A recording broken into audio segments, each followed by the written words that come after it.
দাঁড়াও। কি হয়েছে? আমিও নামাজ পড়তে যাবো, আমাকে নিয়ে চলো। ওরে কানা, তোকে এখন আবার মসজিদে নিয়ে যাওয়ার মতো নেই, আমার দেরি হয়ে যাচ্ছে, থাক। বন্ধু চলো, আমি তোমাকে মসজিদে নিয়ে যাচ্ছি। আচ্ছা চলো। হ্যাঁ এসো, সাবধানে আসো। আজান তো হয়ে গেল, কিন্তু আমার বন্ধু তো এখনো আসলো না। কিরে কান্না, এখানে দাঁড়িয়ে আছিস? তোকে যে মসজিদে নিয়ে যেতে সেই বন্ধু তো মারা গেছে, এখন তোর কে মসজিদে নিয়ে যাবি? থাকে। হে আল্লাহ, নামাজের তো সময় হয়ে যাচ্ছে, এখন আমি কি করব?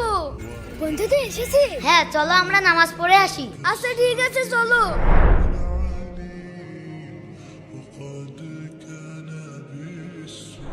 İstediğimizle saldır. Biz Rabbe müptelayız. İşimde Allah, dilimde Allah, zikrimde Allah, fikrimde Allah, aklımda Allah. আল্লাহু আকবার। আরে আমার বন্ধু কোথায়? আরে আমি তো দেখতে পাচ্ছি। আলহামদুলিল্লাহ।